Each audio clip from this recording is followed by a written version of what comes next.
How much pressure is on Mike Tomlin with this new contract extension?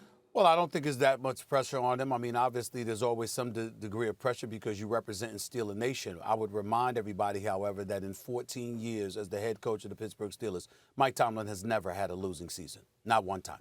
Not one time. Okay, so we have to take that into consideration as well. We also have to take into consideration the plethora of individuals who are getting jobs that they didn't deserve.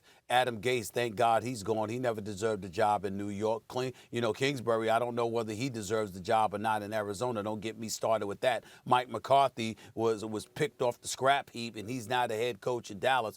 You look around the National Football League, and there's a whole bunch of coaches with far more suspect resumes that have jobs in the NFL as head coaches. So when I look at it from that perspective, I don't want to hear about Mike Tomlin, being under pressure any more than, what he's normally under. You need to win when you're in Pittsburgh. You need to be a respectable team. I think he needs to get a running game. I think continuing to improve that secondary definitely, or getting somebody to rush the passer, all of those things are important. There are elements that he can address, but in the end, there is no question. The record speaks for itself. 145, 78, and 1. That's winning 65% of your games. This man does that. He has never had a losing record in 14 years. He is very, very well deserving of his job. And in a day and age, a time where we're looking at minorities and lamenting the state of affairs that exist as it pertains to the hiring of minority coaches in the National Football League. I'll be damned if anybody could sit here and tell me that this dude, who happens to be a minority, an African American, deserves to lose his job anytime in the foreseeable future. Not with that resume. He's, as far as I'm concerned, he's one of the standards. Congratulations and props to him. He deserves the damn extension as far as I'm concerned, and I'm very, very happy for him, and I'm proud of him. Stephen A., I understand why you're responding to critics of Mike Tomlin, but I got to tell you, you don't have to sit here and make excuses for his extension. Are we living in bizarro world? Mike Tomlin, you can pencil them in for double-digit wins every season of his career as a coach. Oh, but sometimes he wins 8 games. Yeah, when they don't have Ben Roethlisberger, he wins 8 games. He's always been coaching in Bill Belichick's shadow. But what happened when Bill Belichick lost Tom Brady? Did he get to a 500 record? No, he was a game under 500. Could have easily been over, but wasn't. Mike Tomlin now looks a little different, doesn't he? No excuses for Mike Tomlin. He doesn't accept any for himself or anyone else.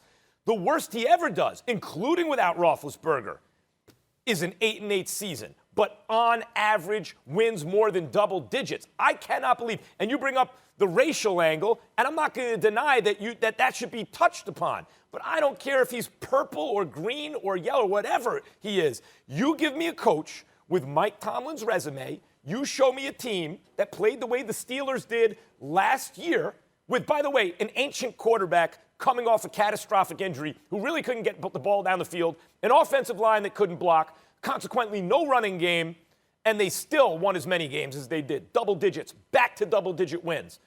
The fact that we are actually sitting here on TV and you feel the need to justify, and I understand you're answering critics of the deal, but justify Mike Tomlin getting an extension? Has the world gone crazy? He's one of the all-time great coaches.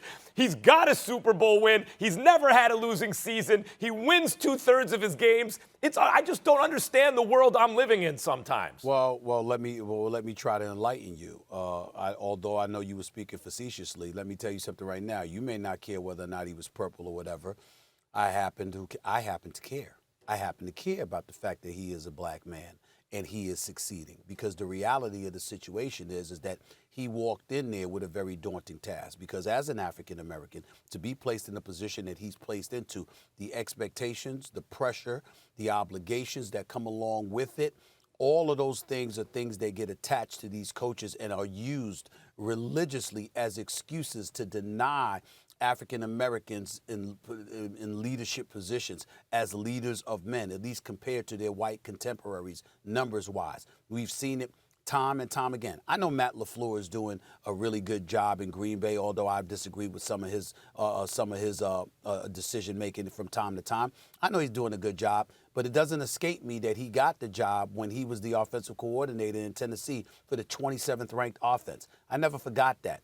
I know that Cliff Kingsbury might end up doing a good job in Arizona because they've had their good moments, and Kyler Murray can really quarterback. But it doesn't escape me that he was never really that relevant on the collegiate level, didn't coach on the NFL level, but somehow leapfrogged over a bunch of people to get that head coaching job. It doesn't escape me that Eric Bieniemy is the offensive coordinator of a juggernaut of an offense in Kansas City and couldn't even get a job. And then now who does he get hurt by? He gets hurt by another African-American in Todd Bowles, who obviously could have easily stayed on as the head coach with the New York Jets, but you moved on from him and brought in some dude who showed up high at the press conference, or at least looking high, and Adam Gase. Todd Bowles shows out as defensive coordinator in Tampa, and now everybody says, well, you know what? Eric Bieniemy, that was his chance. He'll never get another one now, because if you're going to look for a head coach, you'll probably look in the direction of the Todd Bowles of the world. So you use that one African-American to literally minimize somebody that never deserved to be minimized in Eric Bieniemy. We see all types of garbage, of nonsense going on in the National Football League, on a college football level as well, when it comes to African-American coaches. Mike Tomlin knows this. He has spoken out about it. He has spoken out against it, and still showed up on the field and had to validate that African Americans can be leaders of men by the leadership that he's shown over the Steelers franchise for the last 14 years. So I care a great deal, and I'm sure you do as well, Max. But I care a great deal, and that's what it's about.